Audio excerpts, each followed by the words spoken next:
السلام علیکم ورحمۃ اللہ وبرکاتہ۔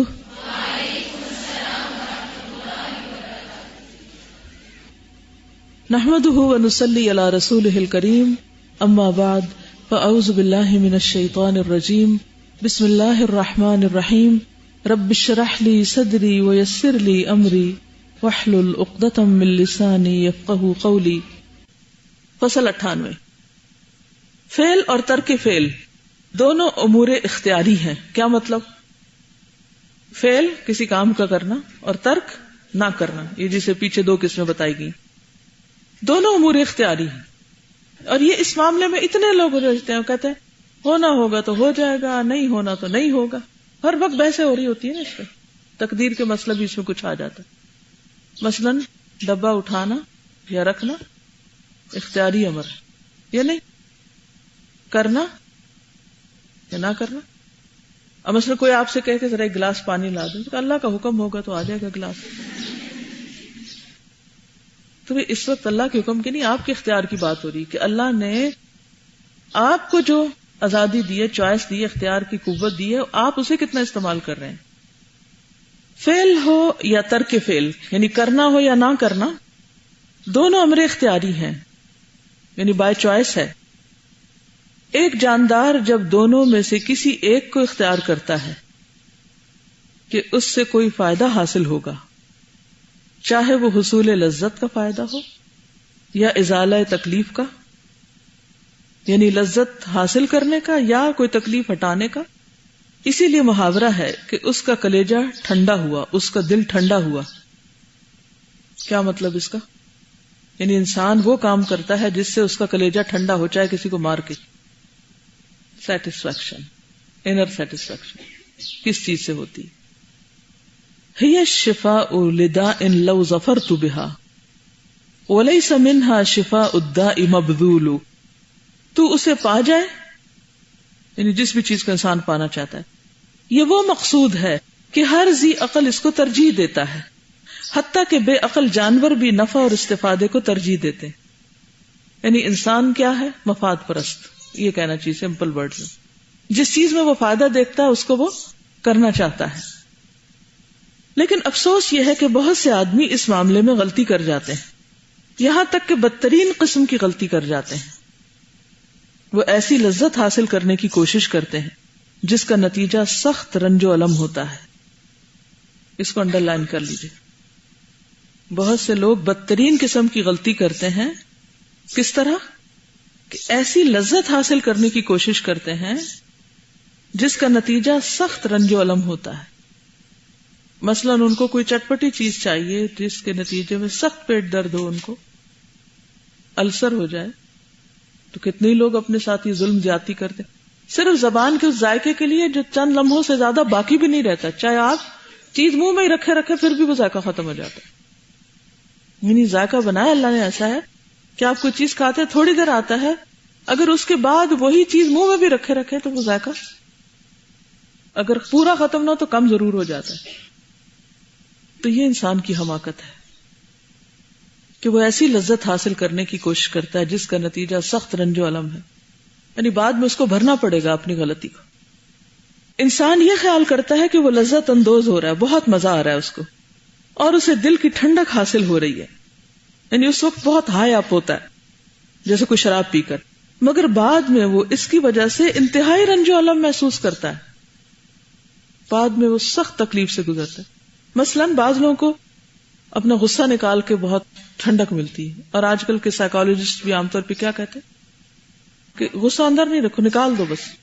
ظاہر ہم نکالیں گے کسی بھی تو جا کے پڑے گا، اب نتیجہ کیا ہوگا، کانسیکوینسز کیا ہوں گے، الٹیمیٹ ریزلٹ کیا ہوگا کہ وہ جس پہ گرم پانی پڑے گا ان سب کو جلائے گا، اور ان سب کے دل میں آپ کے لیے نفرت بیٹھ جائے گی۔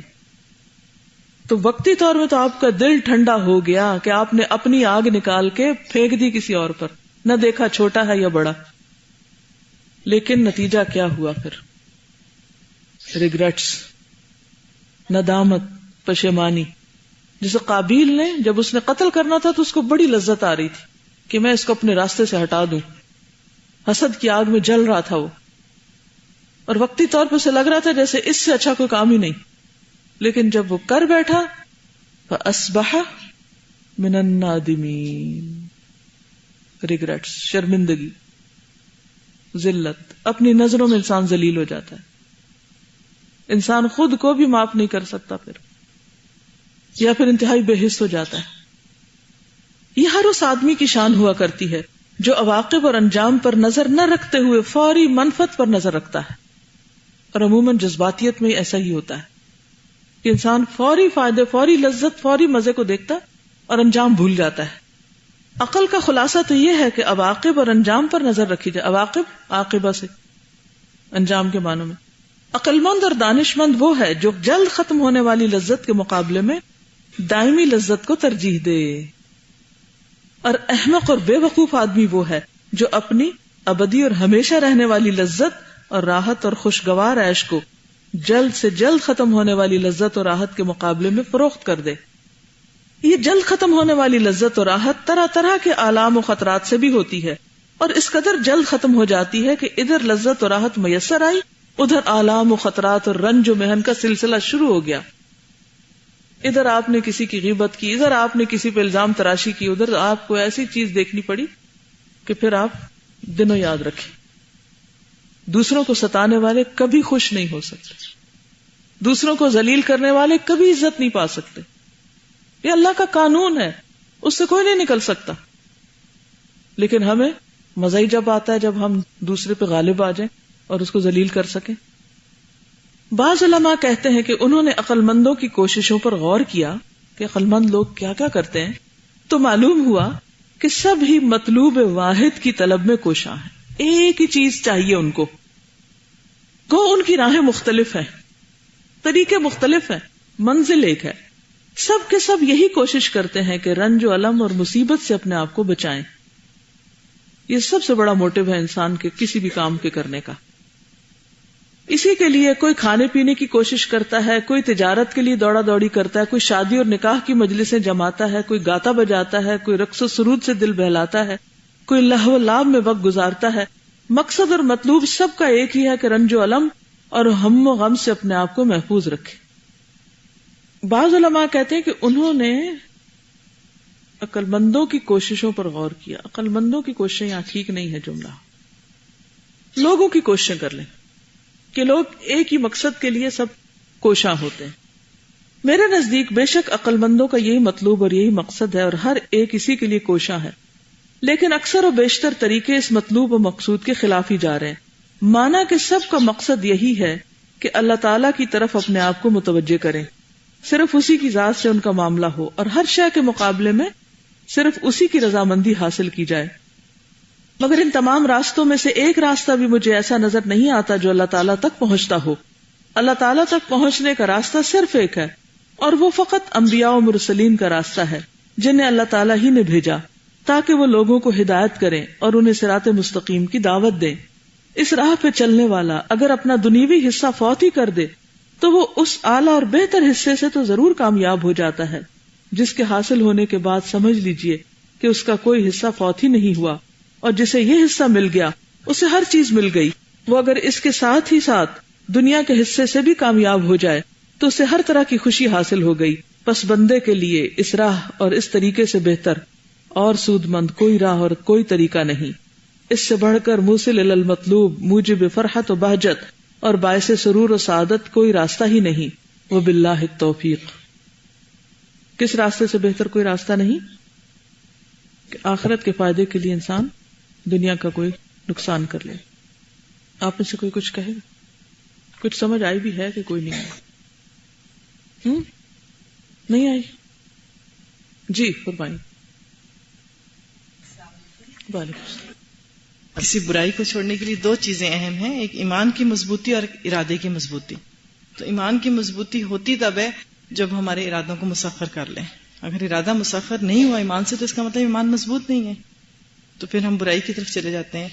ایک کال ہے، وہ پتہ نہیں اب کس کا کال ہے، یہ تو نہیں مجھے یاد، لیکن وہ مجھے بہت پسند ہے اور میں اکثر کوٹ کرتی ہوں کہ انہوں نے کہا ہے کہ کسی برائی کو اس لیے نہ کرو کہ اس میں لذت ہے، لذت نے ختم ہو جانا ہے مگر اس کے وبال نے ہمیشہ رہنا ہے، اور کسی نیکی کو اس لیے نہ چھوڑ دو کہ اس میں مشقت ہے، مشقت نے ختم ہو جانا ہے اور اس کے اجر نے ہمیشہ رہنا ہے۔ اب یہ ہماری مرضی ہے کہ ہم کیا چیز چاہتے ہیں اپنے لیے ہمیشہ کے لیے. بالکل. کیونکہ ایمان کی مضبوطی بہت ضروری ہے. ارادہ مضبوط تبھی ہوگا جب ایمان مضبوط ہوگا. اور کوئی کچھ کہنا چاہے؟ جی کریے، سوال کریے. فیل اور ترک فیل، کرنا اور نہ کرنا. ہاں، ٹو ڈو اور ناٹ ٹو ڈو. کریں گے تو کیا کانسیکوینسز ہوں گے، نہیں کریں گے تو کیا کانسیکوینسز ہوں گے. تو یہ جو چیز ہوتی ہے، تو کیا یہ بھی ایمان کی کمزوری ہے؟ کیا ہم اگر فرض کریں کسی فیصلے پہ نہیں پہنچ رہے، عقل کی کمزوری ہو سکتی ہے نا. عقل کی یعنی کمزوری، بعض اوقات عقل کی کمزوری، سمجھ کی کمی، قوت فیصلہ کی کمزوری، ایمان کی کمزوری، موٹو جو ہے پیچھے وہ کمزور ہے. یعنی آپ کو جو چیز پش کر رہی کچھ کرنے کے لیے یا چھوڑنے کے لیے، کئی چیزیں ہوتی ہیں. دیکھیں نا، بعض اوقات کسی چیز کا صحیح فائدہ آخرت میں کتنا سمجھ نہیں آیا ہوتا، تو بندہ کیوں آخرت کے لیے ایسے جان کپاتا رہے. لیکن جن کو سمجھ آ جاتا نا، وہ عین سعادت اور راحت سمجھتے ہیں. تو عقل کے کمال کے لیے کیا کرنا پڑتا ہے پتہ ہے آپ کو؟ کوئی پتہ نہیں. عقل ہو تو پتہ ہو. عقل کی نشو نما کے لیے، گروتھ کے لیے کیا کرنا پڑتا ہے؟ علم حاصل کرنا پڑتا ہے، غور و فکر کرنا پڑتا ہے. عقل کو تکلیف دینی پڑتی، تھوڑا استعمال کرنا پڑتا ہے. سلا کے نہیں رکھتے اس کو، سوچتے رہتے ہیں، غور کرتے ہیں. جب آپ علم ہی نہ حاصل کریں تو قوت ادراک کیسے مضبوط ہوگی آپ کی؟ پتہ ہی نہیں آپ کو کہ کیا فائدہ مند ہے، کیا فائدہ مند نہیں ہے، تو فیصلہ کہاں سے کریں گے آپ؟ مثلا میں یہاں اس وقت بیٹھی ہوں، چھوٹا سا، میرے لیے دونوں آپشنز تھی نا، فیل اور ترک فیل. دوائی شافی پڑھاؤں یا نہ پڑھاؤں. اب میں نے کیوں ڈیسائیڈ کیا کہ مجھے اور سارے کام چھوڑ کے یہاں آنا چاہیے اور آپ سب کو یہ پڑھانی چاہیے. ہاں، اس میں مجھے بڑا فائدہ نظر آیا کہ اس میں میری اپنی بھی اصلاح ہے، اس میں سب کی بھی یاد دہانی. اس وقت میرے پاس اور بے شمار کام تھے، لیکن ان سب چیزوں کو چھوڑ کر یہاں آنا آسان نہیں تھا میرے لیے. کچھ تکلیف بھی تھی مجھے. یعنی اس وقت بھی جب میں بیٹھی ہوئی ہوں تو میں فزیکلی ایک پین میں ہوں، اور میرے لیے آرام کا راستہ کیا تھا کہ میں بیڈ میں پڑی ہوتی اور میں آرام کر رہی ہوتی. تو میں اپنے آپ کو تسلی نہ دے دیتی کہ دیکھو جسم کا بھی تو حق ہوتا ہے نا، آرام بھی کرنا چاہیے. اور بہت سے لوگ یہ تعویل کر کے سویرے اٹھتے، نماز پڑھ کے پھر بستر میں چلے جاتے ہیں نا. تو جو جگاتے ہیں اپنے آپ کو وہ تکلیف اٹھاتے ہیں. کوئی پین لیتے ہیں تو اٹھاتے ہیں. آنکھیں بند ہو رہی ہیں، پانی کے چینٹے مار رہے ہیں. جسم سست ہو رہا ہے، اٹھ کے چل پھر رہے ہیں. بازو کے جسم میں درد بھی ہو رہا ہے، لیکن پھر بھی وہ بستر میں نہیں جا رہے. کیوں؟ اس لیے کہ بستر میں گئے تو کام کوئی بھی نہیں ہو سکتا. پھر وہ چلنا پھرنا شروع کرتے ہیں، کام کرنا شروع کرتے ہیں. آہستہ آہستہ نیند غائب ہو جاتی ہے، سستی دور ہو جاتی ہے، درد چلی جاتی ہے. کیونکہ جب آپ اس سے بڑا کام کر رہے تھے تو آپ کو درد بھولا ہوا ہوتا ہے. لیکن کیوں کر رہے ہیں؟ کیونکہ یہ کتاب ختم ہوگی تو کوئی اور شروع کریں گے نا. اب مجھے ہر روز گزرتا ہے تو میں کہتی ہوں میری زندگی کا ایک دن اور چلا گیا، ایک دن اور چلا گیا. اور جتنے میں نے کام سوچے ہوئے ہیں ان کے لیے اگر میں پلاننگ نہیں کروں گی، کام نہیں کروں گی، تو وہ خود سے کیسے ہوں گے؟ اگر میں یہ لے کے بیٹھے رہوں، آج بھی طبیعت خراب ہے، اب یہ نہیں پڑھا سکتے، اب یہ نہیں ہو سکتا. تو جتنے بھی دنوں کی منصوبہ بندی ہوتی ہے ان سب میں یہ دیکھتی ہوں کون سی چیز بڑے فائدے کی ہے، لوگوں کے بھی، میرے بھی، آخرت کے، کیسے کرنا چاہیے. اب اگر ہم نہ پڑھیں، یہ قوت ادراک کو مضبوط کرنے کے لیے کتاب پڑھی ہے نا ہم نے، جن لوگوں نے تقریباً ساری پڑھی ہے انہوں نے خود اپنے اندر یہ ڈفرنس محسوس کیا ہوگا کہ بہت سی چیزوں کے بارے میں آنکھیں کھل گئی ہیں جو پہلے سمجھ نہیں آتی تھی. مجھے تو قرآن پاک کی کئی آیتوں کی تفسیر ہی اس کتاب سے صحیح سمجھ آئی ہے، اس کو پڑھاتے ہوئے سمجھ آئی ہے. تو اس سے اور بہت سی چیزوں میں ڈیسیژن لینے آسان ہو گئے. آپ کو پتہ ہے جب بھی ہمیں کوئی فیصلہ کرنا ہوتا ہے تو اس میں طرح طرح کے پریشرز ہوتے ہیں ہم پر. اولاد کی طرف سے پریشرز، دوستوں کی طرف سے پریشرز، معاشرے کی طرف سے پریشرز، خود اپنے نفس کے اندر سے کئی قسم کے. تو ان سب میں پھر انسان سب کو پیچھے دھکیل کے وہ کرے جو آخرت کے فائدے کا ہے، یہ اتنا آسان نہیں ہے. چھوٹی سی تعویل آپ کو بٹھا دے گی، چھوٹی سی کسی کی بات آپ کو پیچھے کر دے گی، اس راستے سے ہٹا دے گی. تو قوت ادراک کی مضبوطی کے لیے علم میں اضافہ ضروری ہے، عقل مندوں کی مجلس ضروری ہے. سفر ضروری ہے، سفر وسیلہ ظفر. ایک جگہ رہنے میں بڑا آرام ہے، روٹین میں ہوتے ہیں آپ، بہت ساری چیزیں آپ انجوائے کر رہے ہوتے ہیں. جب میں کہیں بھی جاتی ہوں نا، جب مجھے کوئی کہتا ہے نا کہ میرا ایمان بڑھ گیا ہے آپ کے اس لیکچر سے یا آپ کو مل کے، تو میں کہتی ہوں میری قیمت وصول ہو گئی ہے، میرا یہاں آنا فائدے کا ہو گیا، میری ساری تکلیف کی قیمت وصول ہو گئی. کیونکہ پڑھ تو وہ لوگ ویسے ہی رہے ہیں. اگر میں کسی کے ایمان میں اضافے کا ذریعہ ہوں تو میرے لیے تو بہت خوش قسمتی کی بات ہے. یہ چیز مجھے اٹھا بٹھاتی ہے، پھر ہمت نہیں بھی ہوتی تو پھر اور ہمت کرتی ہوں اور پش کرتی ہوں کہ نہیں چلے تھوڑا سا اور، ایک قدم اور صحیح، کوئی بات نہیں. یہ ساری چیزیں مل کر آپ کو فیصلہ کرواتی ہیں کہ آپ نے اپنے لیے کیا کرنا ہے.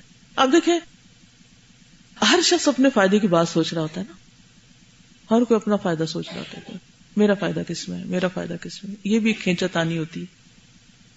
پھر وہ آپ کو مشورے بھی وہ دیتے ہیں جس میں ان کا فائدہ ہوتا ہے.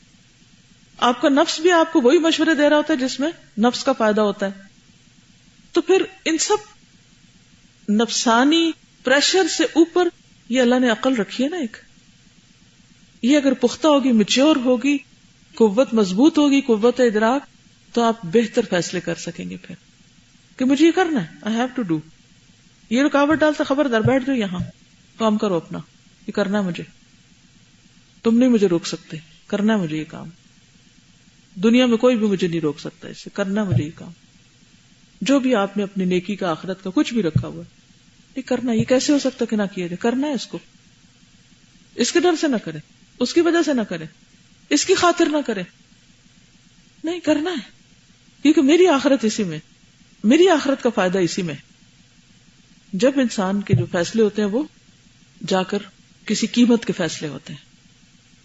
بعض اوقات ہم چھوٹی چھوٹی باتوں میں الجھے رہتے، اس نے یہ کیوں کہہ دیا، اس نے وہ کیوں کر دیا، اس نے. ہم یہ نہیں دیکھتے کہ ان سارے کہنوں کہلانوں کے باوجود جو ہم کر رہے ہیں وہ بہت ویلیوبل ہے، جو میری آخرت کے لیے بڑا فائدہ مند ہے. ایک چیز کو چھوڑ کے بھاگتے ہیں آگے جاتے، اس سے بڑی مشکل پڑی ہوتی ہے. کہاں تک فرار حاصل کرے گا انسان؟ کس کس سے بچے گا؟ کس کس کو بلیم کرے گا؟ خود اپنے پہ بلیم لے اور جو کرنا ہے وہ کرے، جو اس کی آخرت میں ہمیشہ کے فائدے میں. اختیار کی نا ایک لمٹ ہے، امتحان اسی لمٹ کے اندر کا ہے کہ جتنی اللہ نے لمٹ اس کے لیے رکھی تھی وہ اس نے استعمال کی یا نہیں.